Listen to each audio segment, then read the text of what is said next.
I'm on my way to the skate park, but I see I got a package from The Art of Documentary. What's inside? I don't know. In the ongoing debate of is it better to get paid by digital payment and take all those card fees, or is it better to take paper payments and just get the full amount? I have an argument now. So I received this and I was like, well, I've never seen a letter like this before. No name, no address. And then there's an explanation on the back basically saying, sorry, my check was somehow ripped and destroyed and cut in half, and I only have half of it now.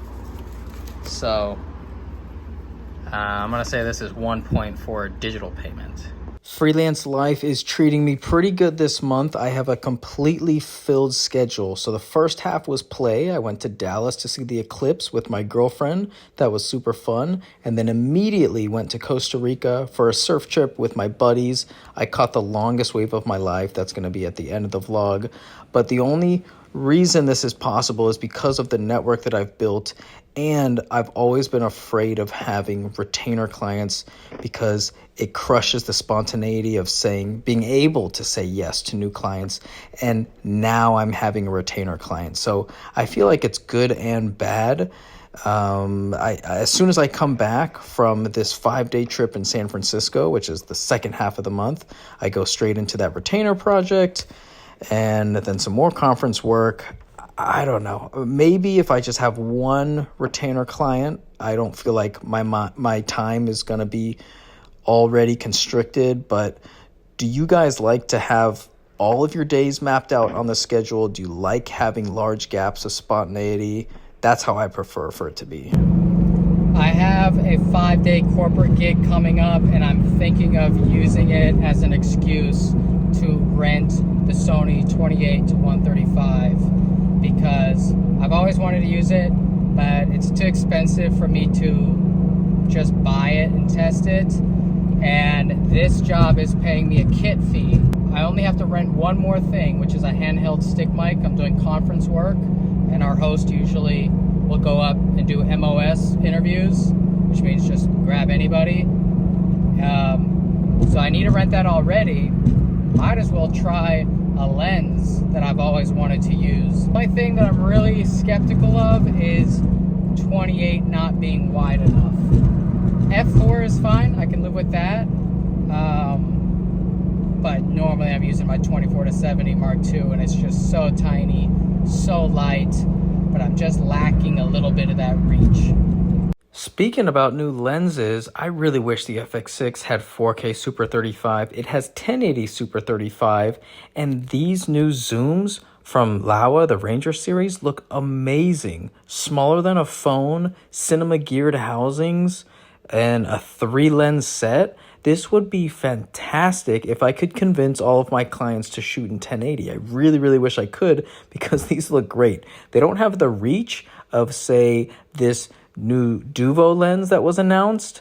I really think this could be the perfect all-in-one lens for me. So they have the 24 to 300 and the 14 to 100. The 14 to 100 looks like the more accurate fit for me, because with the 1.5 extender, that would bring it to 21 to 150.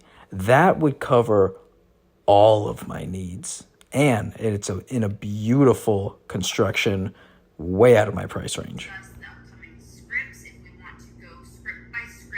This is an alignment call for my new retainer client, and I'm realizing that these 1 to 2 hour Zoom calls need to be billed for. Do you guys bill for these as well? It is time. I'm falling in the trap. Anybody else get the I can rent it for this much and charge the client, or I can just buy it and then charge the client the rental price and I keep getting paid? Because that's the situation I'm in. Right now we need a monitor on a rolling stand, and I've gone through all the monitors. It seems like the best option for my needs is this Megamon 15, which conveniently is on sale for $180 off. And then I need it on a rolling stand. Impact coming in heavy as always. Also on sale. B&H will be closing Monday, April 22 to April 30th. Well, this is not gonna work, so I can submit this order now, but since they close in a few hours, they're not gonna be able to ship anything until after the shoot. I think all that is a blessing in disguise. So instead of the big rolling stand, expensive monitor, I'm just gonna use my iPad, and then I'm just gonna stick it on this iPad holder because this is so light and easy to move around. The other option that I had was definitely sturdier, but I think this is gonna be actually a better scenario. And then let's open up this. And I love this relationship I have with the Art of Documentary. Every year, I'm one of their affiliate members where I tell people about their program. Also, I host AOD meetups where I bring people who are in this program together and we can just hang out and talk. And then they send me free swag like this. So I've done it in Orlando. I've done it in Atlanta. I've done it in Dallas. And then this week, I am doing it now in San Francisco. So if you want to meet with other creatives, other people from the Art of Documentary, and just get some more networking, you got to get a ticket. There's only a couple left, and it's in the link in the description. I will see you guys there in San Francisco.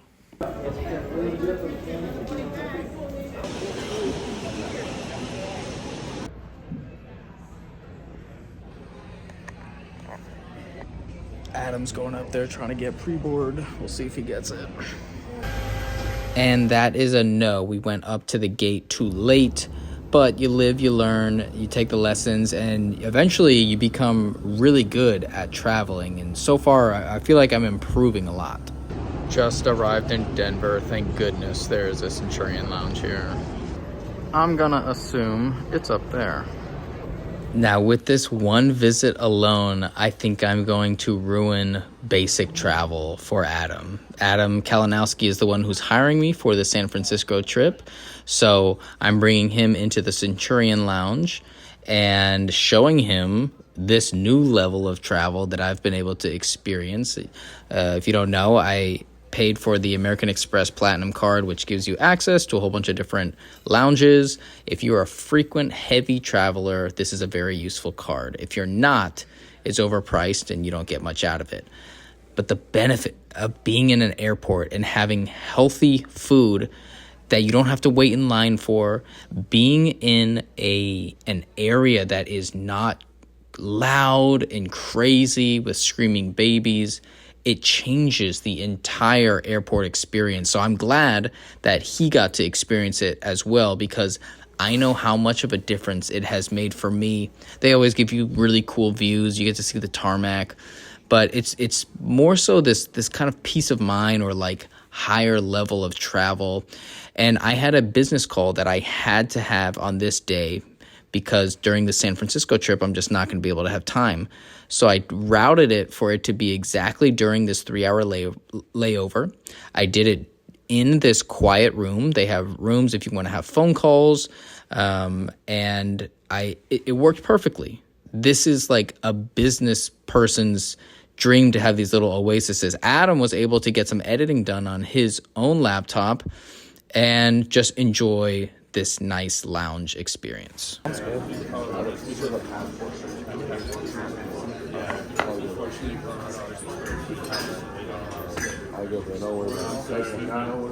Welcome, so get you something to drink. Yeah. Traveling is not bad at all when the experience is like that. What do you think's appropriate? Escalade? Forerunner?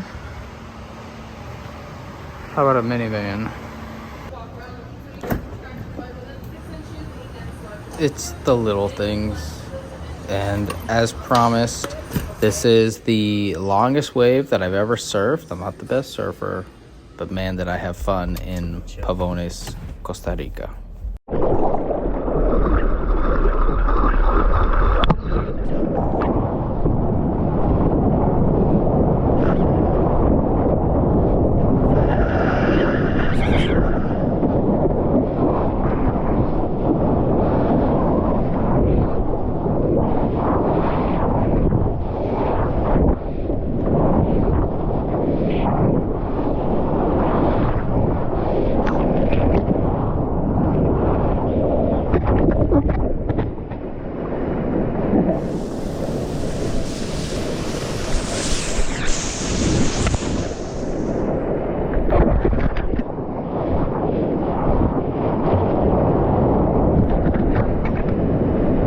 second longest left in the world.